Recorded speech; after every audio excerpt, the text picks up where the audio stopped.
Hello students. इसमें देखिए प्रश्नावली 3.2 का प्रश्न नंबर 3 है। निम्न समस्याओं में रैखिक समीकरण युग्म बनाइए और उनके हल प्रतिस्थापन विधि द्वारा ज्ञात कीजिए। यानी नीचे जो प्रश्न दिया गया 6 प्रश्न हैं, इन समस्याओं का रैखिक समीकरण युग्म बनाना है, 2 समीकरण बनाना है और इन समीकरणों को प्रतिस्थापन विधि से हल करना है। ठीक है ना? तो पहली समस्या क्या इसमें है, दो संख्याओं का अंतर 26 है और एक संख्या दूसरे की 3 गुनी है, उन्हें ज्ञात कीजिए। तो मान लेते हैं कि पहली संख्या x है, दूसरी क्या है, y है। क्योंकि x y में ही समीकरण बनाना है, दो चर में। तो माना पहली संख्या बराबर x तथा दूसरी संख्या बराबर y।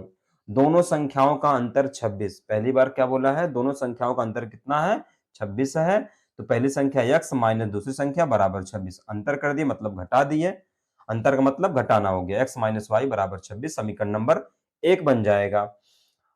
और पहली संख्या बराबर 3 गुणे दूसरी संख्या। दूसरी बार प्रश्न में कह रहा है कि पहली संख्या दूसरी की 3 गुनी है।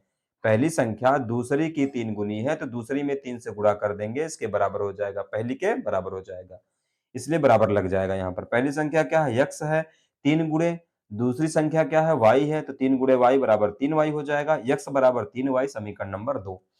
अब देखिए प्रतिस्थापन विधि से हल करने के लिए समीकरण 1 से x का मान y के पदों में निकालना होता था, लेकिन इसमें क्या है, x बराबर y के पदों में यहाँ पर है, x का मान y के पदों में है, यहाँ समीकरण 3 नहीं निकालेंगे। समीकरण 2 से जो x का मान है समीकरण 1 में प्रतिस्थापित कर देंगे। तो समीकरण 2 से x का मान समीकरण 1 में प्रतिस्थापित करने पर, तो समीकरण 1 क्या है, x माइनस वाई है, x का मान क्या रखना है, 3y। तो 3y माइनस वाई और बराबर क्या हो जाएगा, 26 हो जाएगा। इसे हल कर लेंगे, 3y में से 1y घटेगा तो 2y बचेगा बराबर 26। 2y इधर गुणा है 2 का, इधर आके भाग हो जाएगा, यानी y बराबर 26 भागे 2, यानी 26 बटा 2, बटा मतलब भाग। तो 2 एक कम 2 और 13 दूनी 26। 13 बटा 1 को हम केवल 13 लिखेंगे, यानी y का मान कितना आ गया, 13 हो गया, क्योंकि हर एक को हम हटा देंगे। y बराबर 13 हो गया। अब इस y का मान जो आया है समीकरण 2 में प्रतिस्थापित कर देंगे। तो y का मान क्या आया है, 13 आया है। 2 क्या है, x बराबर 3y है। 3y मतलब 3 गुणे y का मान 13, 3 गुणे 13 हो जाएगा और 13 में 3 से गुणा करेंगे 39 हो जाएगा, यानी x बराबर क्या हो गया, 39 हो गया। अतः पहली संख्या बराबर x है, x का मान कितना आ गया, 39, तथा दूसरी संख्या क्या माना गया, y, और y का मान कितना है, 13 है। इस तरह से x y का मान पहली और दूसरी संख्या मिल गई, जो एक 13 है, एक 39 है। इस तरह से प्रश्न को हल करेंगे। अब प्रश्न नंबर 2 देखिए, दो संपूरक कोणों में बड़ा कोण छोटे कोण से 18 डिग्री अधिक है, उन्हें ज्ञात कीजिए। इसमें एक ही कंडीशन दिया है, दूसरा हमें पता है, क्योंकि संपूरक कोणों का योग जो होता है ये वो जो है 180 अंश होता है। तो माना संपूरक कोणों में बड़ा कोण क्या है, x है, एक बड़ा हो एक होगा, एक छोटा होगा, ठीक है ना? क्योंकि इसमें दूसरे इसमें बोला है कि बड़ा कोण छोटा कोण से 18 अधिक है, तो एक छोटा होगा एक बड़ा होगा। तो संपूरक कोणों में बड़ा कोण क्या है, x है, तथा छोटा कोण क्या है, y है। ये दोनों मान लिया गया है। और चूंकि हम जानते हैं, चूंकि जहां लिखा आ जाए उस हमें पता है, क्योंकि संपूरक में दोनों कोणों का योग 180 अंश होता है, इसलिए दोनों कोण x प्लस वाई बराबर 180 समीकरण नंबर 1। क्योंकि यहाँ पर हम मुझे पता है कि संपूरक कोण का जो योग होता है वो कितना होता है, 180 अंश। एक कोटि पूरक होता है, उसमें जो है दो कोणों का योग 90 अंश होना चाहिए, ये संपूरक है। दूसरी कंडीशन इसमें क्या है, बड़ा कोण छोटा कोण से 18 अधिक है, तो छोटा कोण में 18 जोड़ देंगे तो बड़ा कोण के बराबर हो जाएगा, इसलिए बराबर लग जाता है। यहाँ पर बड़ा कोण क्या है, x है, बराबर छोटा कोण क्या है, y है, प्लस 18। x बराबर y प्लस 18 समीकरण नंबर 2। अब यहाँ x का मान y के पदों में है समीकरण नंबर 2 में, इसी x का मान समीकरण 1 में रख देंगे। तो समीकरण 2 से x का मान समीकरण 1 में प्रतिस्थापित करने पर 1 में रख दीजिए। x का मान क्या है, y प्लस 18 है, तो y प्लस 18 हो जाएगा, प्लस y बराबर 180। y क्या हो जाएगा, 2y, 1y जुड़कर 2y। 18 जाएगा उधर घटेगा, क्योंकि इधर भाग है, उधर जाके इधर क्या है प्लस, उधर जाके माइनस हो जाएगा। तो इस पक्ष में आएगा 180 माइनस 18, 180 में से 18 घटाएंगे तो 162 हो जाएगा। इधर गुणा है 2 का, इधर आके भाग होगा। तो यहाँ पर भाग जब करेंगे 2 एक कम 2 इसे काटेंगे 2 अट्ठे 16 2 एक कम 2 यानी 81/1 को केवल 81 लिखेंगे यानी y का मान कितना हो गया 81 हो गया। ठीक है ना? 81/1 आएगा, 1 हम हटा देंगे हर से, y का मान 81 आ जाएगा। अब y का मान समीकरण 2 में प्रतिस्थापित करने पर 2 में रखिए 2 क्या है x बराबर y प्लस 18 है, तो y का मान हमें रखना है 81, तो x बराबर 81 प्लस 18 और बराबर क्या हो जाएगा 99, दोनों जुड़ेगा तो क्या आएगा 99। अतः बड़ा कोण x है, x का मान कितना है 99 डिग्री या 99 अंश तथा छोटा कोण क्या माना गया y, तो छोटा कोण क्या हो जाएगा 81 अंश यानी 81 डिग्री। इस तरह से इस प्रश्न को हल करेंगे। इसमें दिया है तीसरे में एक क्रिकेट टीम के कोच ने 7 बल्ले तथा 6 गेंदें 3800 में खरीदी। बाद में उसने 3 बल्ले तथा 5 गेंदें 1750 रुपए में खरीदी। प्रत्येक बल्ले और प्रत्येक गेंद का मूल्य ज्ञात कीजिए। इसमें भी रैखिक समीकरण युग्म बनाना है। तो इसमें बल्ले और गेंद का मूल्य नहीं पता है, पहले उससे मान लेते हैं। माना एक बल्ले का मूल्य बराबर x रुपए तथा एक गेंद का मूल्य बराबर y रुपए। पहली बार क्या बोला है इसमें, यानी प्रथम शर्तानुसार लिख सकते हैं या प्रथम प्रश्नानुसार। तो 7 बल्ले तथा 6 गेंदों का मूल्य 3800 दिया है। 7 बल्ले 6 गेंद का मूल्य कितना दिया है 3800 रुपए। अब 6 बल्ले का दाम कितना हो जाएगा, क्योंकि एक बल्ले का दाम कितना है x रुपए, एक बल्ले का मूल्य कितना है x रुपए, तो 7 बल्ले का मूल्य 7x रुपए और 6 गेंद का मूल्य, एक गेंद का मूल्य y रुपए, 6 गेंद का मूल्य 6y रुपए और दोनों मिलाकर कितने में खरीदा जा रहा है 3800 में। तो 7x प्लस 6y बराबर 3800, ये बीजगणित के रूप में हो गया, ये अंकगणित के रूप में दिया गया है। ये समीकरण नंबर 1 बन जाएगा। दूसरी बार क्या बोला है, सेकंड प्रश्नानुसार 3 बल्ले तथा 5 गेंदों का मूल्य 1700 दिया है। 3 बल्ले का मूल्य कितना होगा x के हिसाब से 3x रुपए, 5 गेंद का मूल्य कितना होगा y रुपए के हिसाब से 5y रुपए और दोनों मिलकर कितना है 1750 रुपए। तो ये समीकरण नंबर 2 बन जाएगा। अब समीकरण नंबर 1 से x का मान निकालेंगे y के पदों में, क्योंकि हमें इसे प्रतिस्थापन विधि से हल करना है। तो देखिए समीकरण नंबर 1 है, ये 7x बराबर 3800, 6y जगह घटेगा 3800 माइनस 6y, 7 का इधर गुणा है इधर आके भाग हो जाएगा 3800 माइनस 6y बटा 7, ये x का मान हो गया। समीकरण नंबर 3 बनाएंगे इसको। अब समीकरण 3 से x का मान जो है समीकरण 2 में प्रतिस्थापित करने पर 1 से निकाला गया है समीकरण 3 और 3 का जो x का मान आया है वो समीकरण 2 में क्या करेंगे प्रतिस्थापित कर देंगे, रख देंगे। तो 3x है तो 3 गुणे x का मान क्या रखना है, ये पूरा रखना है तो रख देंगे 3800 माइनस 6y बटा 7 और प्लस 5y बराबर 1750 हो गया।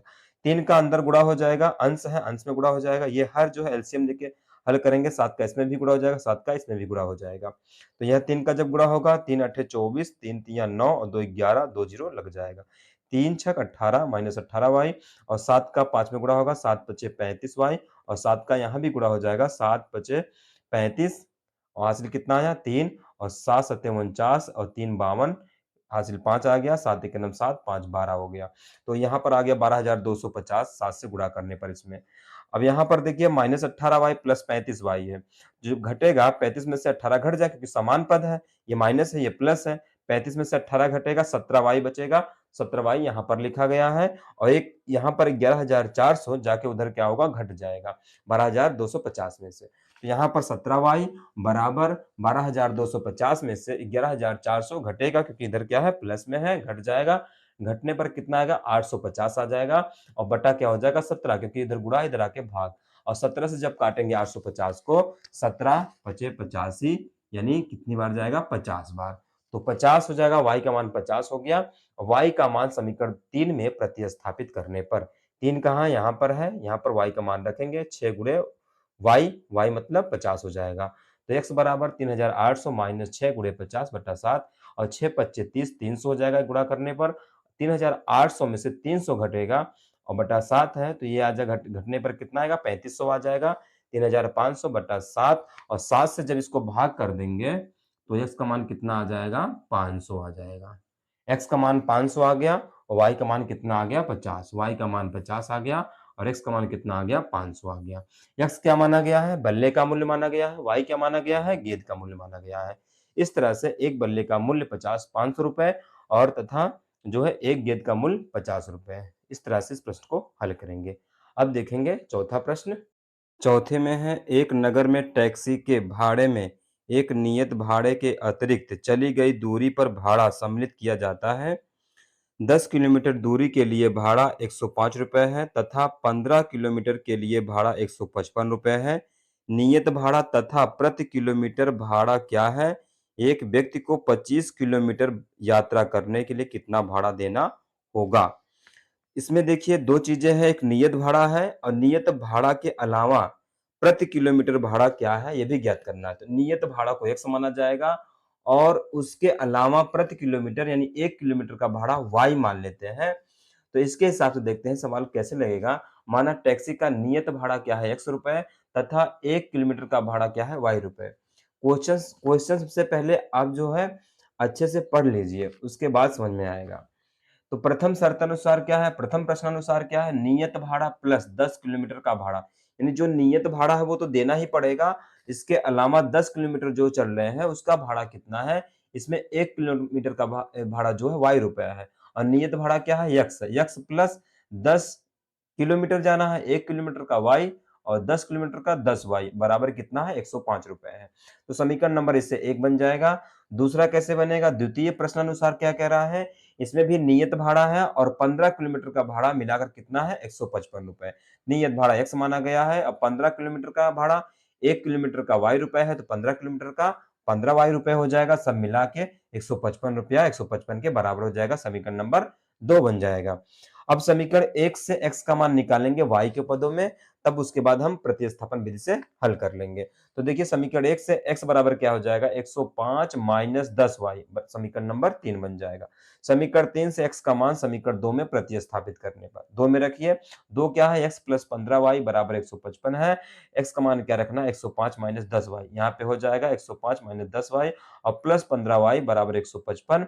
10y माइनस में है, 15y यहाँ पर प्लस में है, तो 15 में से 10 घटेगा 5y, 105 जाएगा 155 में घटेगा क्योंकि इधर प्लस है उधर जाके माइनस हो जाएगा। 155 माइनस 105 और 5y बराबर क्या, 5y 5 का y में गुणा है, नीचे आके भाग हो जाएगा। 155 में से 105 घटाएंगे तो 50 आ जाएगा, तो y बराबर 50/5 और 5 से 50 को जब हम भाग देंगे तो कितना आ जाएगा 10 आ जाएगा। 10/1 को 10 लिखेंगे, y बराबर 10 हो गया। y क्या माना गया था 1 किलोमीटर का भाड़ा आ गया। y का मान समीकरण 3 में प्रतिस्थापित करने पर 3 में रखिए y का मान, x का मान आ जाएगा x प्लस 15y, 15y की जगह पे क्या रखना है 10 रखना है, तो यहाँ पे कितना हो जाएगा 105 माइनस 10y है, 105 माइनस 10y है तो 10 गुणे 10 हो जाएगा, y का मान 10 आया है तो 105, ये 10 दहा में 100 हो जाएगा, 105 में से 100 घटेगा तो 5 यानी x का मान 5 आ गया। अब 25 किलोमीटर यात्रा करने का भाड़ा लास्ट में यही पूछा है कि जो 25 किलोमीटर यात्रा कर रहा है व्यक्ति उसका भाड़ा कितना हो जाएगा, तो नियत भाड़ा देना पड़ेगा प्लस 25 किलोमीटर का भाड़ा देना पड़ेगा।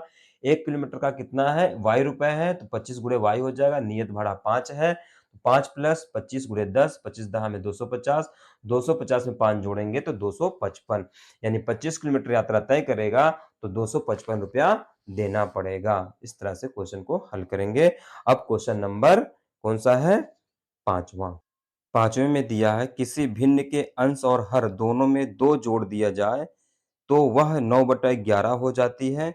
यदि अंश और हर दोनों में 3 जोड़ दिया जाए तो वह 5/6 हो जाती है। वह भिन्न ज्ञात कीजिए। तो इसमें भिन्न ज्ञात करना है, भिन्न को मान लेते हैं x/y, क्योंकि भिन्न जो है बटे के रूप में होता है, अंश बटा हर होता है। तो माना वह भिन्न बराबर x/y। प्रथम प्रश्नानुसार कह रहा है कि अंश और हर में दोनों में 2 जोड़ दिया जाए तो भिन्न कितना हो जाता है 9/11। तो अंश में 2 जोड़ दिए x प्लस 2, हर में भी 2 जोड़ दिए y प्लस 2। अब ये कितना हो जा रहा है 9/11, इसके बराबर हो गया, इसलिए बराबर लग जाता है। अब इसको हम समीकरण बनाएंगे, 11 का इधर गुणा कर देंगे, 9 का इधर गुणा कर देंगे, यानी हम तिर्यक कहते हैं गुणा करना। तो 11 का जब x प्लस 2 में गुणा होगा, 11 का x में होगा 11x, 11 के 2 में होगा 11 दूनी 22 हो जाएगा, और 9 का y में गुणा होगा, इधर लिखेंगे इसको गुणा करके इस पक्ष में लिखेंगे, इसको गुणा करके इस पक्ष में लिखेंगे। 9 का y में गुणा करेंगे 9y और 9 दूनी 18। अब देखिए ये 11x है, 9y इधर आएगा माइनस 9y होगा बराबर ये 18 पहले से है प्लस 22 उधर जाएगा माइनस 22 क्योंकि इसको हमें समीकरण बनाना है, 1 बनाना है। तो यहाँ पे 11x माइनस 9y बराबर 18 में से 22 घट रहा है यानी उल्टा घट रहा है, माइनस माइनस वाला है, ये बड़ा है, तो 22 में से 18 घटेगा माइनस 4 आएगा, समीकरण नंबर 1 बन जाएगा। द्वितीय प्रश्नानुसार कह रहा है कि अंश में और हर में 3 जोड़ दिया जाए तो वो भिन्न क्या हो जाती है 5/6 हो जाती है। अब अंश में भी 3 जोड़ दीजिए, x में 3 जोड़िए, y में भी 3 जोड़िए। अंश और हर दोनों में जोड़ना है। तो इसी तरह से यहाँ भी तिर्यक गुणा कर लेंगे। 6 का x में करेंगे 6x और 6 का 3 में करेंगे 6 त्रिक 18 हो जाएगा। 5 का y में करेंगे 5y और 5 का 3 में करेंगे 5 तिया 15 हो जाएगा। इसको गुणा करके इधर लिखेंगे, इसको गुणा करके इधर लिखेंगे। ठीक है ना? या इसको गुणा करके इधर लिख सकते हैं, इसको गुणा करके इधर लिख सकते हैं। जैसे मर्ज़ी लिख सकते हैं, इधर-उधर लिखना है गुणा करके। अब इसको एक तरफ करेंगे x, y वाला पद, 6x और 5y इधर आएगा माइनस हो जाएगा। ये 15 पहले से है, 18 उधर जाएगा माइनस हो जाएगा। x, y वाला पद इधर रहेगा, अचर वाला उधर रहेगा। तो 6x माइनस 5y बराबर 15 माइनस 18 जब ये घटेगा -3 आ जाएगा, समीकरण नंबर 2 बन जाएगा। 6x माइनस 5y बराबर -3। अब समीकरण 1 बन गया, समीकरण 2 बन गया।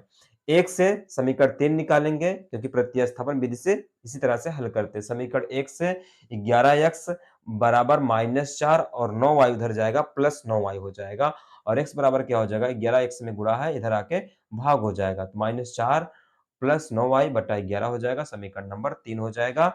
समीकरण 3 से x का मान, ये जो x का मान है समीकरण 2 में प्रतिस्थापित करने पर 2 कहाँ है, ये है 6x माइनस 5y बराबर -3।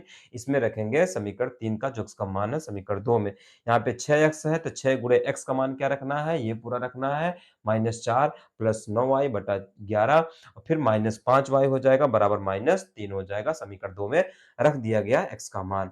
अब देखिए 6 का अंदर गुणा होगा, 11 का यहाँ गुणा हो जाएगा, 11 का यहाँ गुणा हो जाएगा क्योंकि एलसीएम लेंगे 11 का गुणा उधर हो जाएगा। तो 6 का 4 में करेंगे 6 चौके 24 माइनस 24, 6 का y 9 में करेंगे 6 9 में 54 y हो जाएगा माइनस 11 का 5 में करेंगे 11 पचे 55 y और 11 का 3 में करेंगे 11 तिया 33 माइनस 33।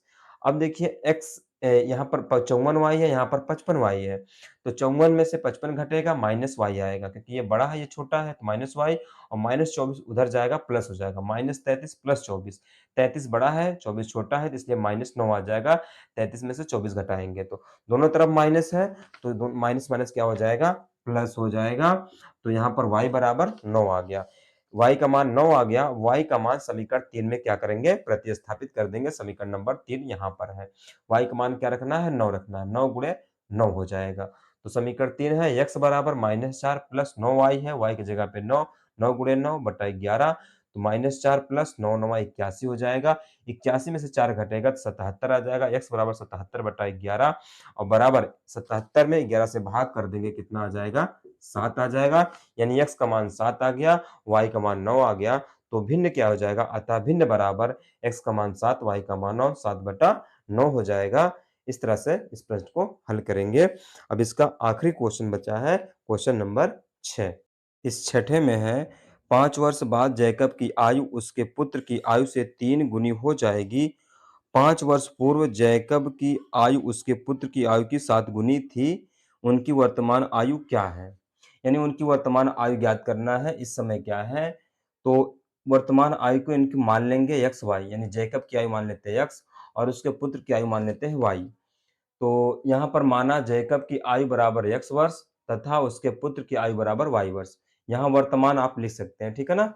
तो पहला कंडीशन क्या है? 5 वर्ष बाद जैकब की आयु उसके पुत्र की आयु की 3 गुनी है। तो उसके पुत्र की आयु में 3 से गुणा कर देंगे, जैकब की आयु के बराबर हो जाएगी। तो 5 वर्ष बाद दोनों की आयु है, तो जैकब की आयु कितनी है? x है। तो x प्लस 5 हो जाएगा बराबर 3 गुणे उसके पुत्र की आयु कितनी है? y है। y प्लस 5 यानी 5 वर्ष बाद y प्लस 5 हो जाएगा, 3 से गुणा हो जाएगा। ये x प्लस 5 बराबर 3 का अंदर जब गुणा होगा 3y और 3 पचे 15 हो जाएगा। अब x y को इधर लाएंगे, बाकी सबको उधर कर देंगे। x 3y इधर आएगा -3y और बराबर ये 15 है, 5 आएगा इधर घटेगा तो 10 हो जाएगा। यानी 15 में से 5 घटेगा 10। यहाँ पे डायरेक्ट कर दिए हैं, समीकरण नंबर 1 बन जाएगा। दूसरी बार कह रहा है कि 5 वर्ष पूर्व जैकब की आयु उसके पुत्र की आयु की 7 गुनी थी यहाँ पर, ठीक है ना? तो 7 गुनी उसके पुत्र की आयु में 7 से गुणा कर देंगे, लेकिन 5 वर्ष पूर्व है, तो x माइनस 5 करेंगे क्योंकि 5 घटाएंगे x में से। जैकब की आयु कितनी है? x है, और पूर्व कह रहा है 5 वर्ष, 5 घटेगा, इसमें बाद कहा था इसलिए जुड़ा था, तो 7 गुणे y माइनस 5, उसके पुत्र की आयु में भी 5 वर्ष घट जाएगा, तो x माइनस 5 बराबर 7 का अंदर गुणा हो जाएगा 7y, और 7 बचे 35 हो जाएगा। अब x y इधर करेंगे तो x माइनस 7y इधर आएगा, माइनस 7y हो जाएगा बराबर माइनस 35 है, इधर आएगा प्लस 35, माइनस 35 और इधर आएगा प्लस 5 होगा, ये माइनस 35 प्लस 5 बराबर माइनस 30 हो जाएगा, समीकरण नंबर 2 हो जाएगा। यहां भी डायरेक्ट कर दिए हैं, और समीकरण 1 से जो है x का मान y के पदों में निकाल लेंगे। x एक क्या है? x माइनस 3y बराबर 10 है, x बराबर 10 प्लस 3y, समीकरण नंबर 3 बन जाएगा। समीकरण 3 से जो x का मान है समीकरण 2 में प्रतिस्थापित कर देंगे, यहाँ पर लिखा गया है, ठीक है ना? तो 3 क्या है? समीकरण 2 क्या है? x माइनस 7y है, और x का मान रखना है 10 प्लस 3y, तो 10 प्लस 3y माइनस 7y और बराबर माइनस 30। तो देखिए 3y minus 7y minus 4y है, घट कर आ जाएगा, 7y में से 3y घट जाएगा, माइनस 4y, और 10 जाएगा उधर घटेगा, यानी माइनस 30 माइनस 10 होगा, माइनस 30 माइनस 10 कितना होगा? माइनस 40, और माइनस 4 का y में गुणा है, आके भाग हो जाएगा, माइनस 4 हो जाएगा। माइनस माइनस क्या हो जाएगा? माइनस माइनस प्लस हो जाएगा, और 10 एकम 10, 10 4 एकम 4, और 4 दहा में 40 हो जाएगा, यानी y का मान कितना आ गया? 10 आ गया। y का मान समीकरण 3 में प्रतिस्थापित कर देंगे, रख देंगे। 3 क्या है? x बराबर 10 प्लस 3y है, x बराबर 10 प्लस 3y की जगह पे 10 रखेंगे, 3 दहा में 30 हो जाएगा, और 10 और 30 कितना हो जाएगा? 40, यानी x का मान 40 हो गया। अतः जैकब की आयु क्या है? 40 वर्ष, क्योंकि x क्या माना गया है? जैकब की आयु, तथा उसके पुत्र की आयु को माना गया y, तो y का मान कितना आया? 10 आया है, तो 10 वर्ष। इस तरह से प्रश्न को हल करेंगे। पहले प्रश्न को आप पढ़िएगा, एक बार दो बार अच्छे से समझिए, उसके बाद क्वेश्चन को देखिए तो जरूर समझ में आएगा। धन्यवाद।